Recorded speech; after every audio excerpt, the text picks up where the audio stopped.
आ रही है Tokyo Paralympic में नवदीप से आज गोल्ड की उम्मीद है।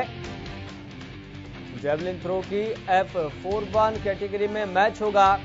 देखना होगा किस तरीके से प्रदर्शन रहता है, लेकिन सभी बेसब्री से इंतजार कर रहे हैं कि कोई खुशखबरी जरूर आए।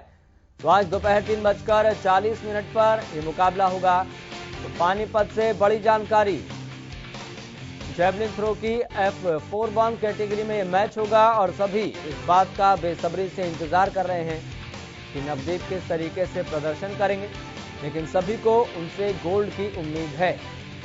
तो जहां पर एक तरफ ये देखा जा रहा है कि 12 से ज्यादा मेडल भारत की झोली में आ चुके हैं और लगातार ये फहरिस्त लंबी होती जा रही है। आज दोपहर 3:40 पर मैच शुरू होगा और हरियाणा न्यूज की भी लगातार नजर बनी रहेगी। जैसे ही कोई बड़ा अपडेट आएगा सबसे पहले आपको अवगत करवाएंगे। तो जेवलिन थ्रो की F41 कैटेगरी में यह मैच होगा। देखना होगा किस तरीके से नवदीप का प्रदर्शन रहता है,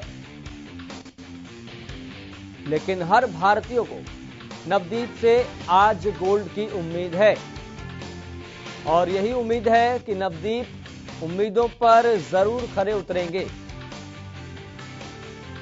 इस खबर पर आपको बता दें कि ज्यादा जानकारी के साथ जितेंद्र शर्मा हमारे साथ जुड़े हुए हैं। जितेंद्र शर्मा, पानीपत में और उनके घर पर किस तरीके का माहौल बना हुआ है, क्योंकि नवदीप से आज गोल्ड की उम्मीद है। जितेंद्र, आप हमारी आवाज सुन पा रहे हैं? मैं आपको एक और अपडेट दे दूं। 50 मीटर राइफल के अंदर जो है भारत ने इस समय अभी से 5 मिनट पहले ही गोल्ड मेडल जीता है, तो इसलिए गोल्ड की संख्या जो है इस समय 3 हो गई है। और देखिए, आज खुशखबरी का दिन है जिस तरीके से नवदीप के ऊपर, और नवदीप का भी वही टाइम है जो नीरज चोपड़ा का टाइम था।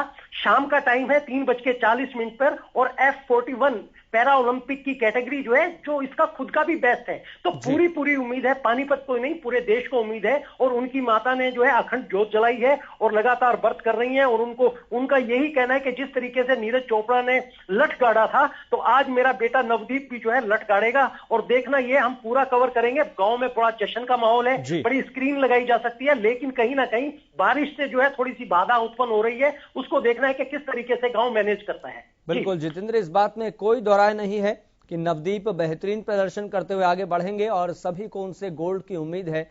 ये भी आपसे जानना चाहते हैं कि वह प्रैक्टिस कहां पर करते थे, किस तरीके से उनका ये संघर्ष रहा पानीपत से लेकर अलग अलग जिलों में। देखिए, सबसे पहली बात तो उन्होंने कबड्डी से शुरुआत की थी। गोना लाखू जो गांव है, वहां पर कबड्डी के बहुत से प्लेयर हैं। कबड्डी में खेलते हुए उनकी बैकबोन हुआ और बैकबोन होने के बाद उनके जो फादर हैं उनको लेकर बेंगलोर गए। उन्होंने बहुत लंबा संघर्ष किया है और सही में जिस तरीके से उन्होंने लगातार दिन रात मेहनत की है और उनका प्रदर्शन जो है, पिछली बार जो है उन्होंने दुबई के अंदर जो है चैंपियनशिप जीती थी। राष्ट्रीय लेवल पर कई उनके रिकॉर्ड हैं। तो ये देखना अब ये है कि टोक्यो में वो किस तरीके से झंडा गाड़ते हैं, जैसे परिवार कर रहा है। पूरा पानीपत के साथ साथ पूरा देश देख रहा है कि आज नवदीप भी जो है। और जेवलिन में मैं सबसे बड़ी बात बता दूं, देखिए जेवलिन में पानीपत के बाद, नीरज चोपड़ा के बाद यही पैरा ओलंपिक में सोनीपत के लाडले ने कमाल करके दिखाया था और अब पानीपत पे फिर निगाहें हैं। तो आप देख सकते हैं कि किस तरीके से जेवलिन जो है लगातार लोगों की आकर्षण का केंद्र भी बन रहा है और उससे लोग बहुत उम्मीद भी कर रहे हैं। जी चलिए जितेंद्र, बहुत बहुत शुक्रिया जानकारी साझा करने के लिए।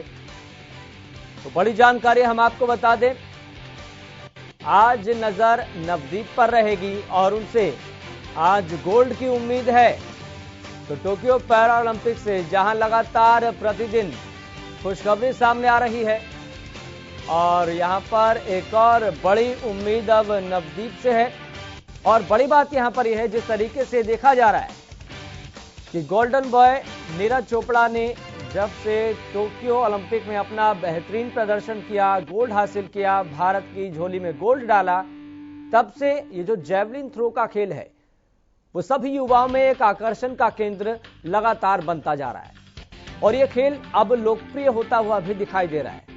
इसी कड़ी में आपको बता दें, जिस तरीके से गोल्डन बॉय नीरज चोपड़ा का ताल्लुकात पानीपत से है, नवदीप का ताल्लुकात भी पानीपत से है, तो इसका मतलब आप समझ सकते हैं कि पानीपत से जेवलिन थ्रो खेल में ही गोल्ड आ सकते हैं।